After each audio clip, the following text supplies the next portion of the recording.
The big motivation is to get England playing good rugby. If we play good rugby, we can become the most dominant rugby team in the world. If we become the most dominant rugby team in the world, we can win the World Cup, and that would be fantastic. Eddie, you've been in England now a little while. You've seen a lot of rugby. What's your take on the Premiership? Is it of a high standard? Is it of the standard you'd expect it to be? And is it producing the kind of players that you would want?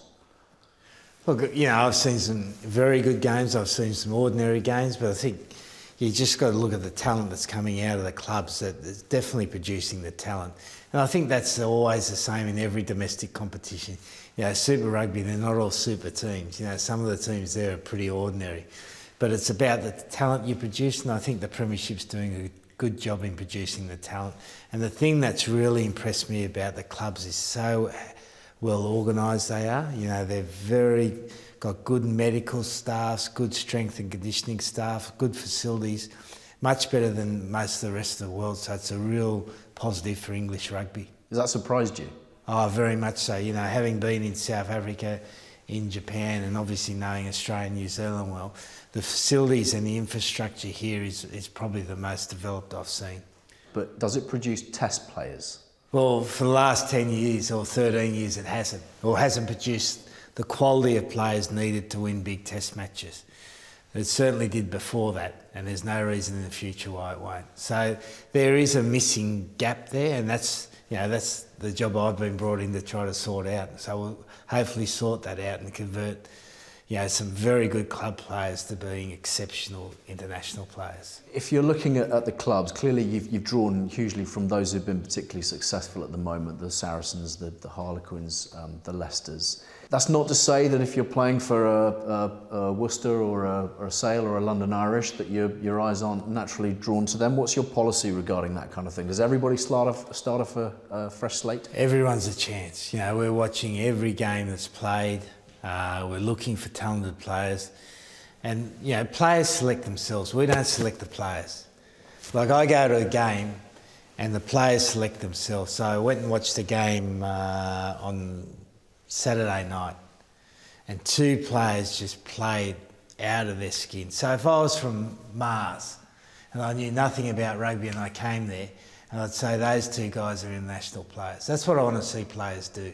So every player in the Premiership's an option. You know, we're looking at them. Obviously, consistency of performance is important, but we're looking to see for good players. And when it comes to Europe, do you see that as a big step between Premiership rugby and international rugby? Definitely, and it gives you, from a selection point of view, it gives you a greater appreciation of what players are going to come through and play international rugby. So you go from club rugby to Champions Cup, and everything's faster at Champions Cup. Then you go to international rugby and it's faster again. And that's always a progression. And so the speed of your action and the speed you're able to think, or the speed you're able to do things, differentiates the players. It's not the physical capacity. You look at the physical capacity of the 12 teams in the competition, there's not a great difference. It's all about your ability to make decisions quickly and then do it skillfully. And the time and the space gets smaller and smaller and faster as you go up the hierarchy of rugby. And do you get the impression from the clubs and from some of the players that English rugby has kind of been expecting everything to fall into place since 2003? Well, I don't think it's been expecting, but I think one of the things that's happened is that people have looked at the end of 2003 and seen the finished product and tried to take that finished product on. Whereas the 2003 project actually started in 1998. And between 1998 and 2003, there was a lot of hard yards, a lot of development of the players, a lot of changes. And those have sort of been lost. And people are looking at that 2003 model, and that's not the model to look at. You know, I know for us, we've got to go back now to look at what England did in 98. And certainly not get beaten 76-0, but look at how they developed young players coming through, how they got players on good strength and conditioning programs, how they got players to buy into doing extra skill work to be international class. And that's where we're looking. So if you see your job as raising the level and finally putting an end to this period of underperforming. One of the ways you said you're going to do that is by taking them out of their comfort zone a little bit, these players, making them uncomfortable. What does that mean in real terms? Well, it means changes. You know, everyone wants to do what they want to do. You know, everyone likes the routine of their life, and we've got to make them realise that to get a little bit better, and we're only talking about the players getting 2 or 3% better, but in international terms that's significant. But to get that 3%, it costs. You know, it costs time, it costs effort. You've got to sacrifice things, and so we've got to get the players to understand it's going to cost. So you're a smiley guy, but I'm guessing there is an iron fist in the velvet glove somewhere. You have a mean streak? No, I'm 55 and mellow now, mate. Look, you know, I've got 2 good, young, tough, hard-working assistant coaches in Steve Borthwick and Paul Gustard. They're going to be doing a lot of the hands-on work with the players. You know, I'll hopefully guide the players in the right direction. But, yeah, at times there might need to be some tough discussions. Obviously in this country we talk and refer back to 03 a huge amount, maybe arguably too much. Do you have a plan to kind of try and integrate any of those guys in any way to try to draw on what they can offer? Yeah, I think you're always looking to get the best information, and certainly I try to catch up to those people when appropriate. You know, some are in media now, so it's obviously a little bit more difficult. You know, others aren't, and you know, we've got Richard Hill working at the RFU, so he's already helping develop the underlying development of the team. You know, there'll be other guys that we may look to use in the future. So it's a combination of understanding where they are in their lives and how they can contribute and what we need.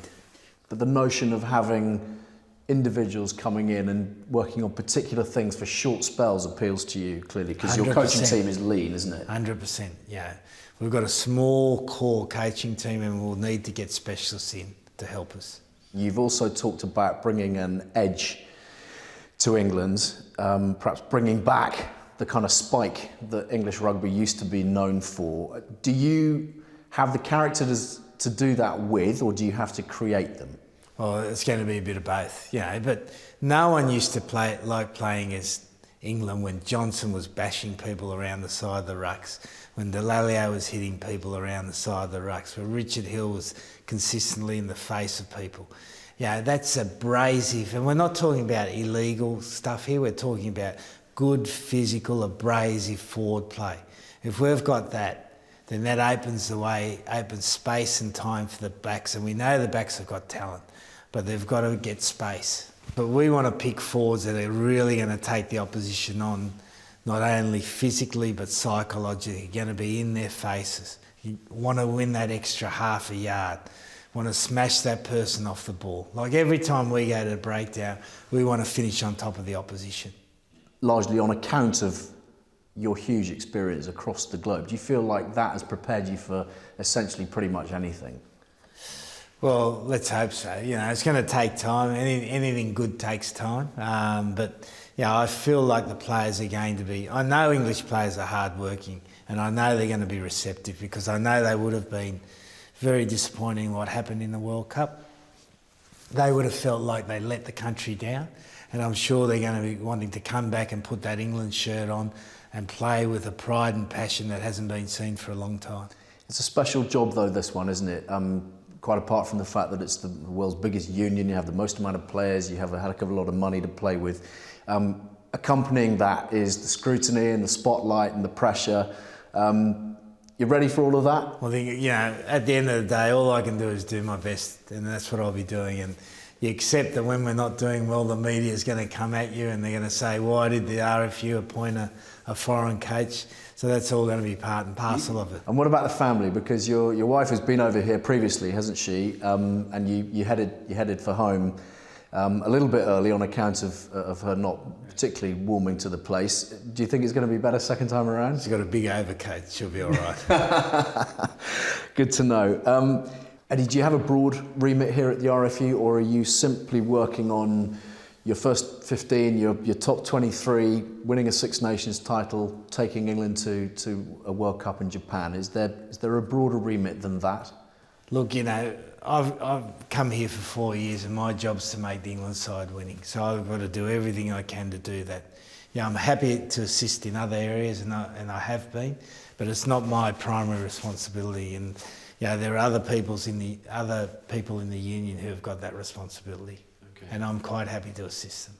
Do you see that if you're successful, everything else slots into place? Generally, in most sports around the world, if you've got a successful national team, the underlying structures tend to follow. But at the same time, you've got to make sure that you're looking after those. So you've got to be keeping an eye down. And we're always looking at to see how the younger players are coming through. We had a meeting 2 weeks ago, Steve Borthwick and I, with all the under 20, under 18 coaches, just to talk about how we felt England needed to play and also the sort of selection criteria we're looking for. So you're looking for everyone to work together, but also to have some independence. Do you believe that culture breeds performance, or do you believe that performance, you need to start with that before the culture follows? Well, it's a bit like the chicken and the egg. Who knows? Look, I think for me, and for this period of time, we've got to focus on the way we play.